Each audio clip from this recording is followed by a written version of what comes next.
Good morning. Thought I'd do a quick video this morning. Got a parakeet flying around here.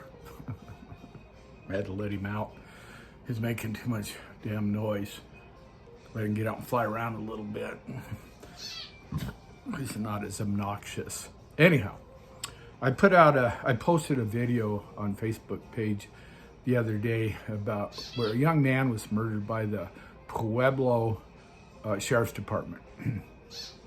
And there wasn't a whole lot of documentary on it until today, and I put that out also as a follow-up of what has transpired in the last year since that young man was murdered.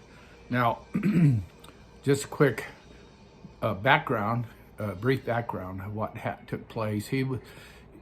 He went to the school with his mother to pick up his younger brother. He was in the back seat of the car, and they were waiting, and he got out to flex his legs, walk around.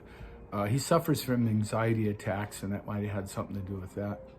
So he got out and walked around, and there was almost an identical car that was fairly close to where they were parked. Him and his mother had been parked, and he went and jumped in that car, and oh gee, I'm in the wrong car. Said, "I'm sorry," and that was that. Okay. So somebody had called in that there was a suspicious man walking around the school, right? And a lot of these people that make these phone calls like that are Karens, and there should be some, I don't know, the police love those kind of phone calls, so because it gives them an opportunity to run for warrants, pad their pocketbooks, get some promotions. So anyhow, cops show up, and the guy is totally compliant. And the title of this video I'm going to do is "Compliance Will Get You Murdered." Okay, so he's complying. No problem, He opens the door and talking to the cops and the sheriffs, and he should never talk to him, but he continues to talk to him. And they ask for some IDs, going through his pockets, find his ID, and he had some medication for his panic attacks, and so he put one in his mouth, and the cop went ballistic over that, grabbed him, drug him out of the car. Now, when you watch the video, it's hard to tell if he's on his back or his front. I actually think he was face down, okay? And all of a sudden, you just hear 3 shots ring out. And this cop shot him 3 times and murdered him. And it's murder. It's flat out murder. So then what happens is the sheriff, the head honcho there, he lies through his teeth and said that this man jumped out of his car and attacked his officers and was grabbing at their guns. Well, guess what? There are federal charges been filed, Title 18, Section 241 and 242. 241 is conspiracy.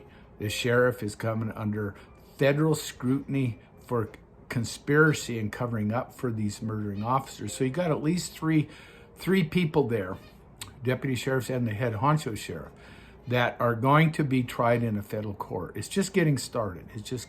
They have filed federal charges. So that's a good thing. It's one thing that the people can use to hold against these corrupt officers.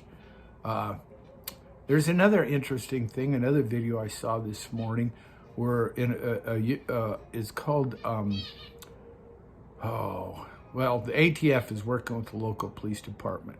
And these 2 ATF Fusion Center, it's called the Fusion Center. These 2 ATF agents decide to try to arrest 3 children that are crossing the street in their neighborhood, for jaywalking. This is getting ridiculous. It's getting just asinine. Next thing you know, you got every cop in the force is out there surrounding this family. law enforcement is totally out of control. And I knew it was going to get worse and worse and worse. And it's going to get worse and worse across this nation. Now, I will say one thing. You don't find this kind of policing in smaller communities. You just don't find it, okay? Why exactly? I'm not 100% sure. Maybe because they are closer to the people. Maybe it's because they don't have to have quotas. You know, in the big cities, there's a financial crunch that's taken place, which anybody could have predicted. And so these big cities have come to rely upon the funding that they get from tickets and warrants and things of that nature. So they put the police officers on quotas. You've got to meet certain quotas.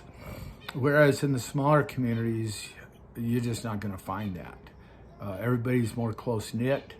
And I thought I'd put that in there because I live in a small community, and the policing here I find really good. If they wanted to, they could probably, I mean, it's a farming, ranching community, and I see kids driving up and down the streets in their quads all the time. No license plates, no nothing.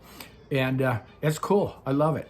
You know, we don't have to worry about some jack-off, needle-nose, narcissistic cop trying to make a name for himself. It's a close-knit community. And that's the way they should be.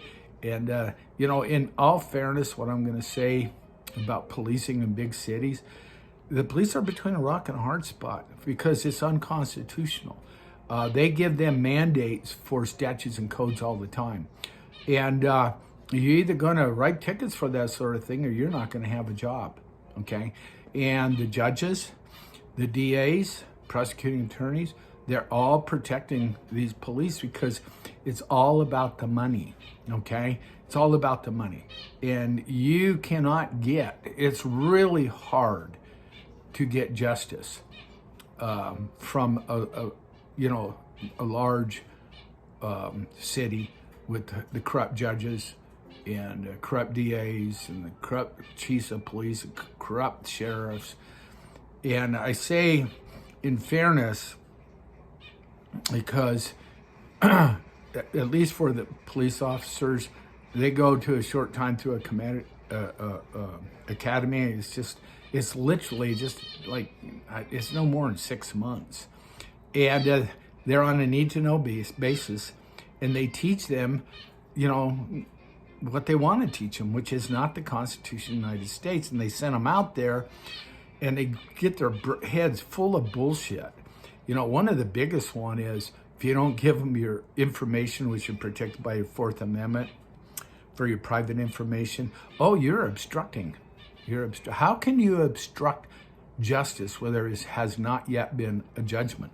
But this is what they teach them. You're obstructing. You're supposed to give us your papers because we're like Nazi Germany. And we need your papers. Papers, please. And this is, all the cops are doing this now. I mean, I see it all over.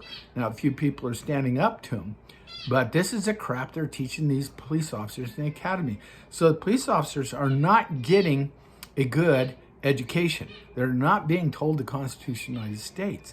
So I honestly, I do feel bad for them. A lot of them are young people, young police officers. They learn to rely upon people in authority to get their information.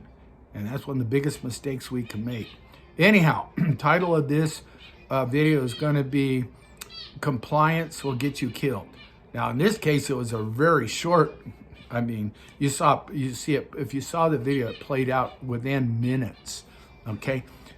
But the saying, whether it plays out in minutes, years, or decades, it's all the same. Complying will get you murdered, okay? Just look at the jab. All the people that have died from that now because they were complying. And there's so many other things. Because governments just naturally murder their people. Over and out.